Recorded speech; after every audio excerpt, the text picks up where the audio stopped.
Well, hi, Jenna. Well, hi, Shelby. How are you today? Pretty good. How about you? Good. We had a nice, slow Saturday morning. We did. Had a nice little adult slumber party. It was great. We read awesome. And had snacks, made fresh pasta. I know. Made some fun mocktails and cocktails. Yeah. And now we're here for a little bit of a different episode, kind of inspired by just spring weather and rain and rainbows. We are doing a Reading the Rainbow theme for today. So we're going to be going through books that we've read and loved, or books that are on our TBR, through all of the colors of the rainbow based on their covers. Oh, so fun. I love it so much. All right, since we were just talking about like mocktails and drinks and stuff, do we want to talk about the drinks that we made today? Sure, why don't you start us off? All right, so we kind of did this theme for another episode we're doing today for the House of Flame and Shadow. And so it's kind of dusk themed. Before I mixed it, it looked a little bit better with the gradient. But what I did is we had raspberries, mint, and pomegranate juice. I muddled that up and then put in some of the strawberry vanilla Olipop, which is those probiotic sodas. And this is so good. It's a mocktail, but it is absolutely delicious. Yeah, I know. I have a really similar theme. We're doing all mocktails today, and mine kind of tastes like a blackberry Moscow Mule. So it was blackberries and mint and agave and lime juice that was muddled, and then the ginger lime. I don't remember poppy. Yeah, but it really does taste just like a Moscow Mule, which is... It really does. It nice. was incredible. We made them last night too, and it was just like shocking how much it tastes like a Moscow Mule. Yeah, they're super good. So highly recommend. We'll put the recipe on our social media, so you can just look for it there if you want to try it too. Yeah, we have videos that are going to be going out on our TikToks of us making the drink. So go ahead and check us out and give us some love on there. And we haven't said it in a while, but you can find us on socials. Our Instagram is going to be MissWillasBookClubPod. And then our TikTok is also going to be MissWillasBookClubPod. And if you're looking to DM us for any inquiries or any PR packages or anything, our Gmail is MissWillasBookClub@gmail.com. And that's all in our link tree in our bio as well. So just to throw that out there one more. Awesome. All right. So do you want to start us off with the books of our rainbow? Yeah. We'll start off the rainbow classic with a red. The Roy G. Biv. And this is kind of cheating a little bit because technically the outside looks white, but the edges are red. So I'm counting it as red. I might have talked about this in another episode, but this is The Fragile Threads of Power by V.E. Schwab. So a lot of people I think have read The Invisible Life of Addie LaRue by V.E. Schwab. This is another one of her series, but it's a spin-off series from the Shades of Magic trilogy. And I read that trilogy last year and was obsessed with it. It was so good. Absolutely loved it. And I've heard this one has like the same characters come back just a little bit, but there's a lot of new characters. It's like kind of following someone else's story.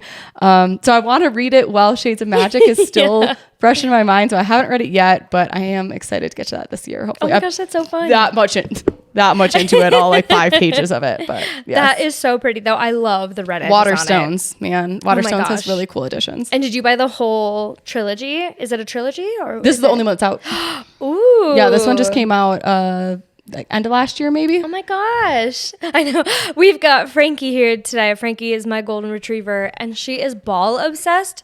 And so if you hear her playing, she is right underneath our feet playing with the ball. So, and on cue, there's the squeak. Yeah. I'll take that. Okay. So Shelby, what's your red book? Okay, a red book is one that also makes me feel like I'm coming home every single time I read it. But mine is A Court of Thorns and Roses. And it's the first. A classic. It totally is a classic. It is the first in the ACOTAR series. And this is the book that basically got me back into reading. Yeah. And so in this first book, Miss Feyre kills a wolf and is placed into the Fey realm. And that's all I think I can really say from the first book. No, I really feel like ACOTAR has still been having a moment. It just never really goes away. I know. When I started reading it, I don't know, 4 years ago or something, even then I was like, wow, it's so big right now. And I think the same thing is happening again now because in general, fantasy and romantasy feels like it's having such a resurgence in how popular it is. And Fourth Wing really was part of what brought that because it like brought people who don't normally read fantasy more into fantasy. And so I feel like there's more people trying ACOTAR now than had before because of that. Yep. Yeah. And we'll kind of talk about it in a whole nother episode.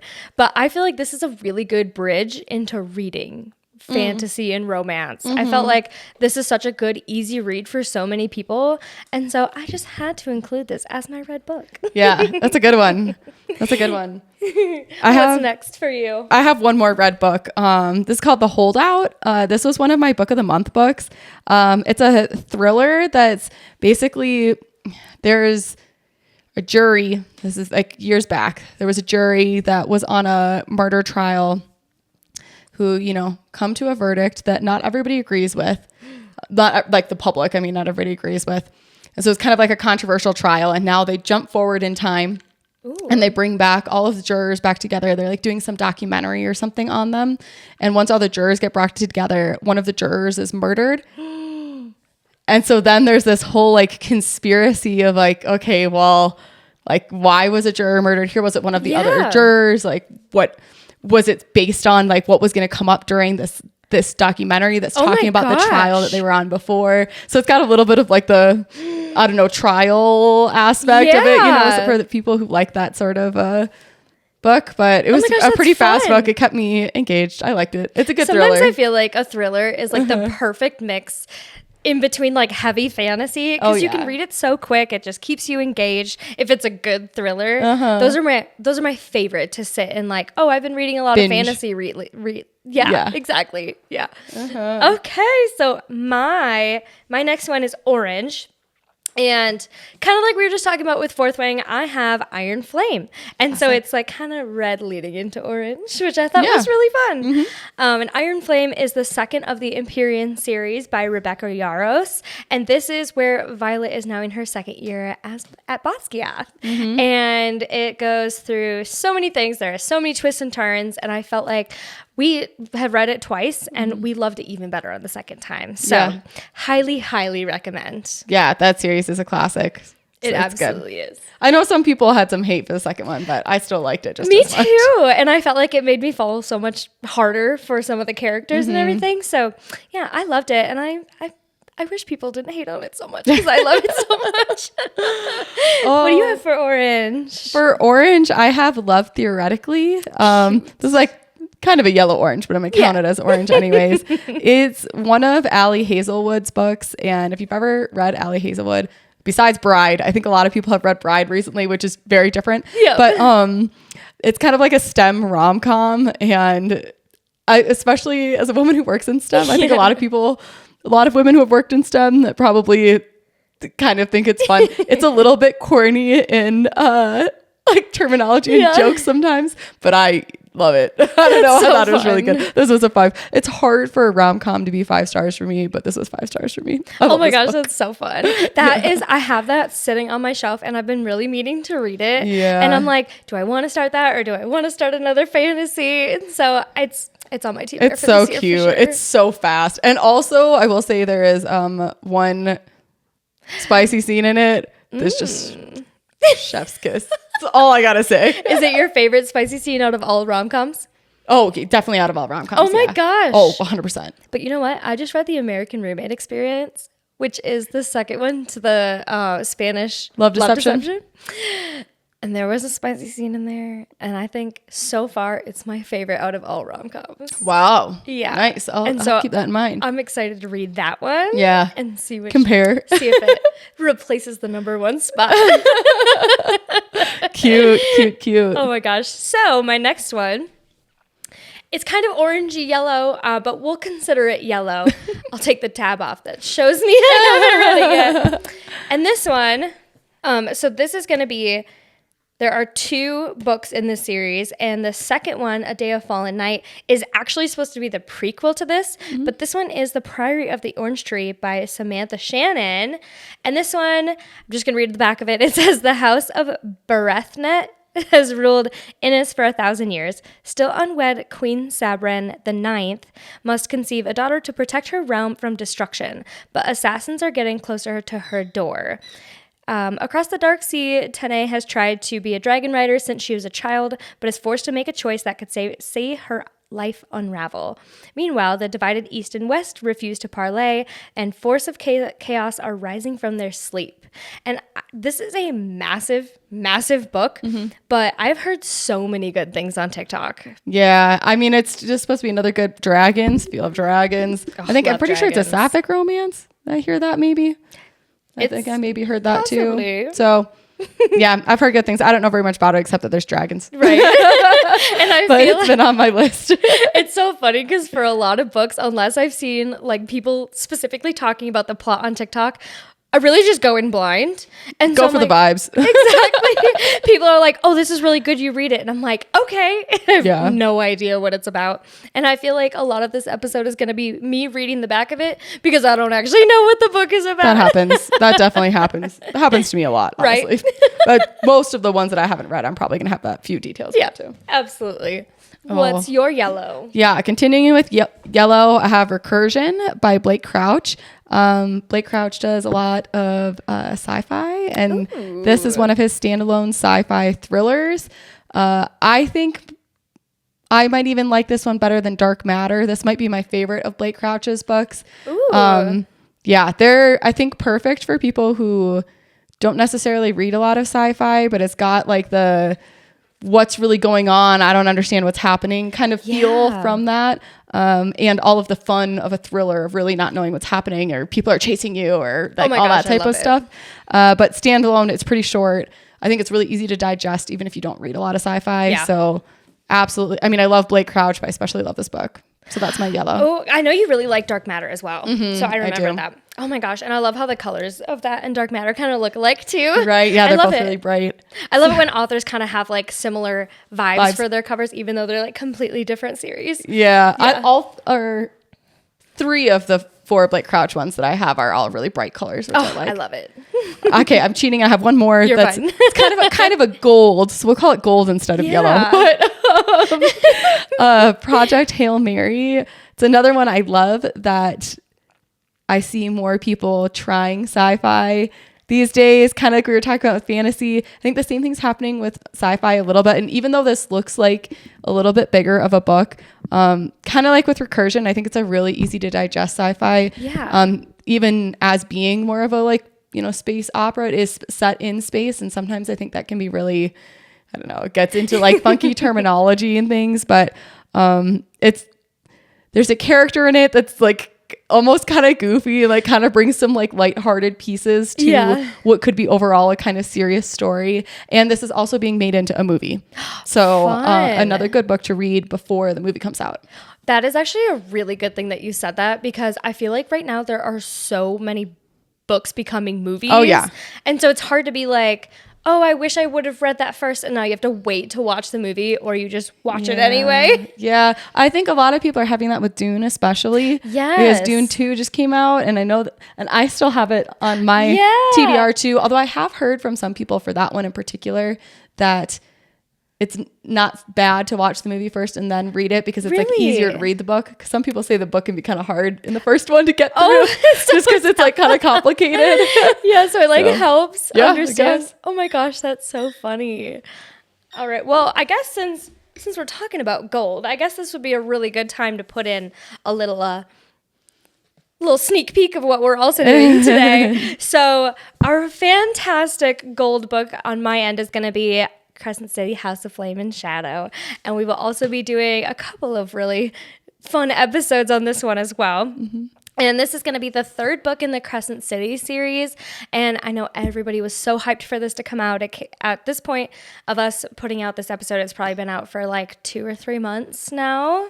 Yeah. And so, yeah, highly, highly recommend. This is a really good book. There was a lot. And so highly recommend to read Throne of Glass and ACOTAR before you read this book. Yeah. Yeah. Luck on that one. Oh, well, I guess that means it's time to move into some green. Let's move into some green, which is also really fun because we just had St. Patrick's Day. Yeah. Some green books for St. Patty's Day.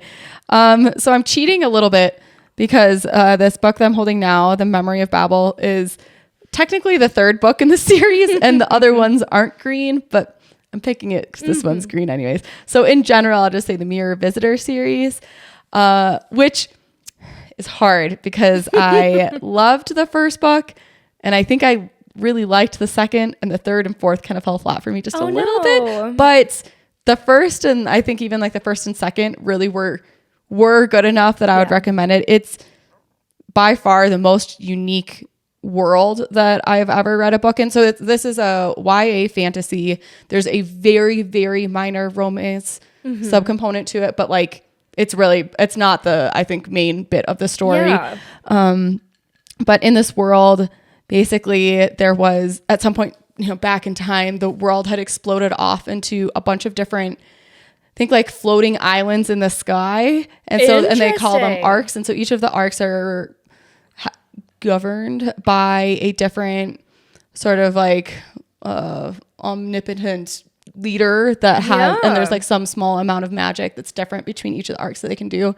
So our main character, Ophelia, she is a mirror visitor, so she can move through mirrors, like any mirror she can move between them to like get to different places. But she really also cool. Because then like her arc power, I guess, or like magic, is that she can communicate with like the souls of inanimate objects. So like she has a like scarf that, I don't know, it's hard to describe this. Like she has a scarf that she can kind of like ask to do things and stuff too. Like it kind of like moves for her, and she can like talk to it.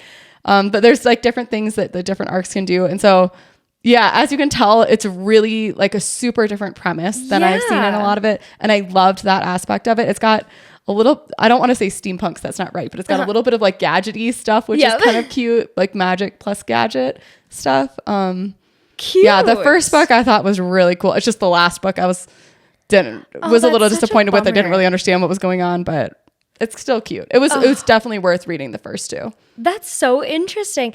And I love those covers of the books. Where did you get that? This is the regular edition. That's just the regular. Yep. That is beautiful. Yeah. Yeah, these are just the regular ones. That is so fun. My green that I have actually has painted edges because Miss Jenna painted them for me. Mine is Tress of the Emerald Sea by Brandon Sanderson, and this is going to be a standalone. And is it fantasy romance? Is it fantasy? It's like a cozy, whimsical fantasy is my understanding. I haven't read it yet either, but yeah, it's supposed to be kind of inspired by or for lovers of The Princess Bride. Cute. And it's all I know about it is it's a girl who basically she like stows away on a ship trying to, I think there's like somebody of her family that disappears or something, and she's like kind of going to try and find them. So she sort of has this sea adventure. But it's coming from a very small and quiet life into that. So I've heard it's more of a cozy fantasy than a crazy epic fantasy. Oh, which is so fun. And I've heard so many people just absolutely love this. And I feel like this could be a good one to get into Brandon Sanderson too, because I feel like Brandon Sanderson has a lot of series. And so for just a fun standalone, sometimes like a fantasy standalone is really fun. Yeah. Well, and I think that this is set in the Cosmere, but maybe doesn't have as many of the little dribble bits of crossover stuff. And so I think you don't lose anything by reading it first, because I've heard that from some people, like especially I think it's the Sunlit Man. I think that's the new one. Yes, that is the new one.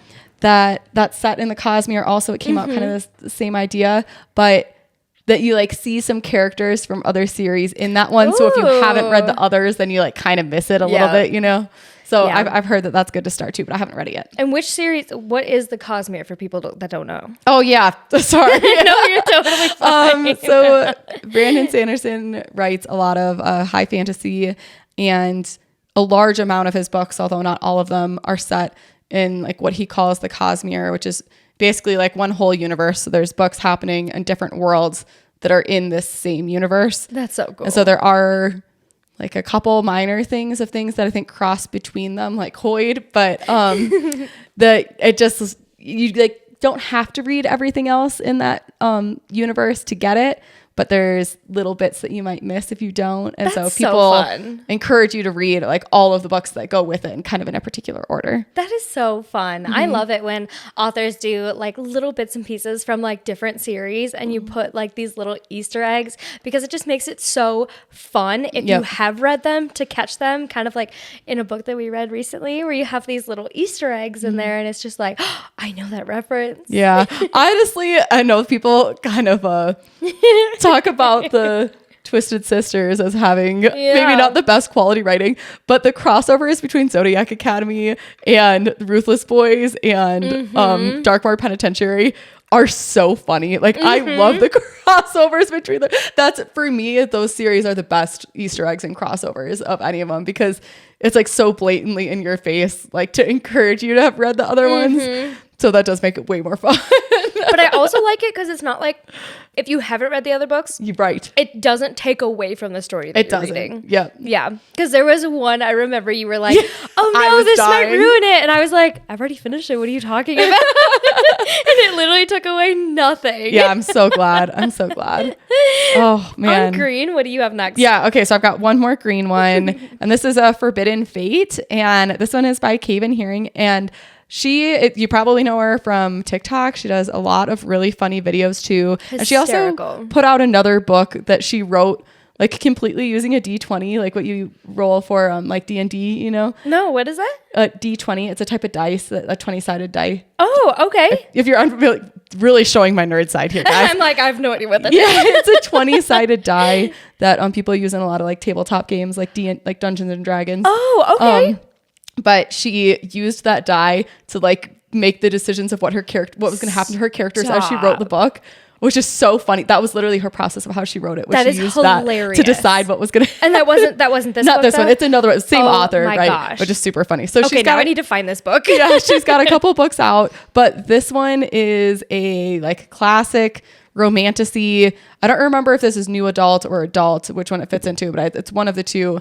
But basically, it's a love story, but that if they touch each other, from opposing kingdoms, if they touch each other, they'll die. Oh my God. So that's a true forbidden love. Yeah. So that's A Forbidden Fate by Kaven. And is this a TBR or have you read that one? Oh, that's a TBR. Haven't read it yet. I love it. Yep. That sounds amazing. That sounds like something I would really want to read. Oh my gosh, I love it. It's a good one. Okay, so now we're at blue. And this one I am so freaking excited for. And I was so glad because I meant to pre-order it and then I didn't. And I was so bummed. And then I went to Target and I found it with the fun sprayed edges. Yep. This book is absolutely beautiful. It's A Fate Inked in Blood by Danielle L. Jensen. And she also did The Bridge Kingdom. People are freaking raving about this book. I've heard really good things about it. Me too. And so this book is set in was it like a Norway? Yeah, it's like kind of got that type of vibe in it. It's was Nordish? Is that the word I'm looking for? Norse. No. Norse? Norse. It's got there Norse mythology. That's the word I'm looking for. Yes. And since we both haven't read it, I'm just going to read what the premise is. So a shield maiden, blessed by the gods, battles to unite a nation under a power-hungry king while fighting her growing desire for his fiery son in this Norse-inspired fantasy romance. And I've heard that it's been really tough for people to pronounce the names, but she has a TikTok and on her socials, she'll pronounce them for you. And so I think before I actually start this book, I'm going to go listen to it to understand how I can do that. And I thought a really cool aspect of this as well is the person that she has reading her audiobook for it. She gave them all the background information and they're Norse speaking. And so they know how to pronounce it as well. So yeah, I've just heard fantastic things about this and I cannot wait to read it. Yeah, I'm excited. I feel like that might be coming on the podcast pretty soon too. I think so. I think it's going to have to. It's got such a moment right now on socials. It really I just is. love it. Yeah. And I actually am 60% Norwegian. And so this hits super home. So I'm oh my gosh, I just love it so much. Oh, that's awesome. Yeah. Yeah, I'm excited for that one too. Yeah, me too. Super pumped. All right, I've got this one is on I think kind of a different note than some of our others, but a fun one to put out there. This is more of a classic, A Stranger in a Strange Land. I feel like people think of this as more classic sci-fi. I don't even know when this came out, a long time ago. Now I'm gonna look and see. Publishing history, 1961 is when this first came out. Oh my gosh, it's a really old story. But it's about a human who grew up on Mars, but then he is brought back to Earth and is now trying to establish life in Earth. And so it's a really interesting dynamics of you kind of see our society on Earth in a different light because you're seeing it kind of through his lens too. And from like religion or sexuality or like all sorts of like really interesting topics of just like how differently of somebody who's like grown up in an entirely different place, but is fundamentally the same species. Yeah. So that is really interesting. Yeah. I just remember, it's been a long time since I read it, but I remember really liking it. So that's kind of like a classic sci-fi book. What a fun premise too. That sounds amazing. Yeah. But on a more, I think probably what we share on the podcast more often, moving into purple, I have a Shadow Crown. This one is still on my TBR because I read A Broken Blade first. That one is the first book in the series. And A Shadow Crown is the second. And it's a fantasy romance. Love it. Of course, we love a lot of those. We love that. It was definitely the first one was like a book talk sensation, I think a couple of years ago, maybe. But I think I remember that the main character in this book is maybe more like 25. She's like just a little bit older, which is really nice. And yeah, I loved the first book, and I just got this in the mail a couple weeks ago. Oh my gosh, and it's so pretty. Yeah, so I'm excited. These ones are from the Bookish box, so I don't think the original covers are actually purple, but I have the shadow variant of the Bookish box. Oh my gosh, I love it so much. Yeah, but I remember loving the first one, so I'm excited to read the second too. I remember you talking about A Broken Blade, and I love it when a female character is in their mid-20s because I feel like I connect so much better with them. Kind of like the difference a little bit between Bryce and maybe Feyre or even Aelin. I felt like in the first Crescent City, I connected with Bryce a little bit more because she was having more adult experiences. Yeah. Yeah. Absolutely. My purple one is from a book of the month, and it's Ink Blood Sister Scribe by Emma Torres. I'm going to say, and I'm sorry if I'm butchering that last name, but that's how I think I say it. And again, I'm going in completely blind. I have no idea what this book is about, but it was pretty, and I really liked it from the book of the month. And so this one states, in the spellbinding debut novel, two estranged half-sisters tasked with guarding their family's library of magical books must work together to unravel a deadly secret at the heart of their collection, a tale of familial loyalty and betrayal and the pursuit of magic and power.